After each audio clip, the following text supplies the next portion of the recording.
যুদ্ধের দোরগোড়ায় Iran America. কে হাসবে শেষ হাসি?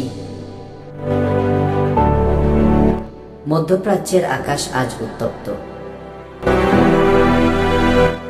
একদিকে ইরান, যারা বলে আমরা শহীদের জাতি, মৃত্যুকে ভয় পাই না। অন্যদিকে আমেরিকা, যারা বলে আমরাই পৃথিবীর নিয়ন্ত্রক। এই সংঘাত কি কেবল হুমকি, নাকি সামনে আসছে বিশ্বযুদ্ধের আগুন? ইরান আমেরিকার দ্বন্দ্ব আজকের নয়। সাল যখন 1979, তখন ইরানে ইসলামী বিপ্লবের পর থেকেই শুরু এই শত্রুতা। ইরানের শাহ মোহাম্মদ রেজা পাহলভির পতনের পর আমেরিকার প্রভাব ধ্বংস হয়ে যায় ইরানে। তারপর থেকে একটার পর একটা নিষেধাজ্ঞা, হুমকি, সাইবার হামলা, সামরিক সংঘর্ষ।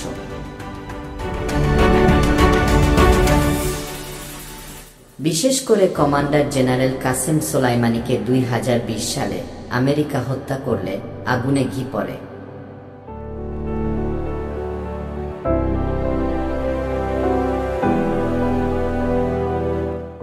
ইরান প্রত্যক্ষ প্রতিশোধের ঘোষণা দেয়, আমরা রক্তের পরিবর্তে রক্ত নেব।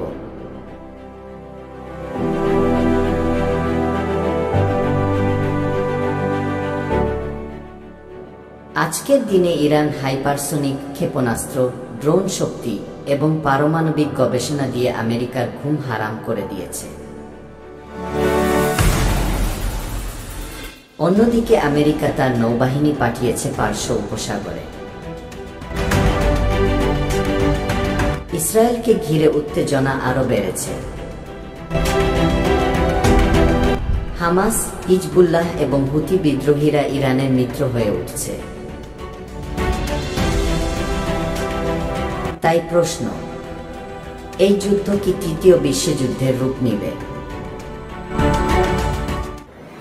মুসলিম বিশ্বের ভূমিকা ও ভবিষ্যৎ সম্ভাবনা। আজ যখন পুরো মুসলিম দুনিয়া ঘুমিয়ে, তখন ইরান দাঁড়িয়ে আছে বুক চিতিয়ে।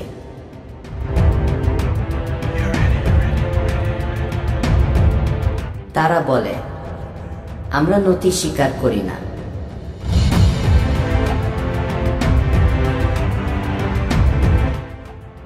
আমরাই শেষ লড়াইয়ের যোদ্ধা।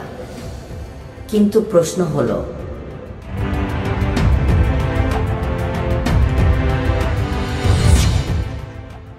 মুসলিম বিশ্ব এক হবে তো, নাকি জাতি, ভাষা আর রাজনীতির নামে আবার বিভক্ত হয়ে যাবে?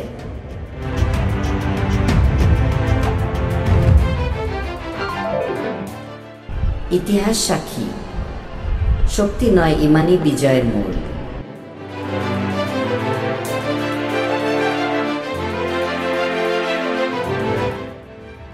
ইরান হয়তো একা, কিন্তু তাদের বুকের সাহস লাখো যোদ্ধার সমান।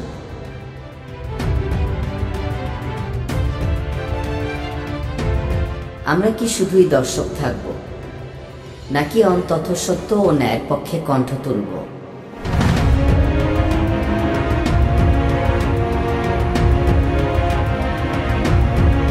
চলুন অন্তত সত্যকে সমর্থন করি। মুসলিম হিসেবে এক হই, ভাষায়, অন্তরে আর প্রার্থনায়। আপনি যদি চান মুসলিম বিশ্ব জেগে উঠুক, এই ভিডিওটা শেয়ার করুন।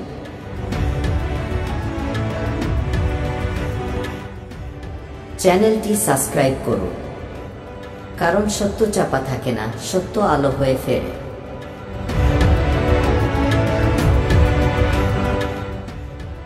আপনার একটি লাইক আমাদেরকে নতুন আরেকটি ভিডিও বানাতে উৎসাহিত করে।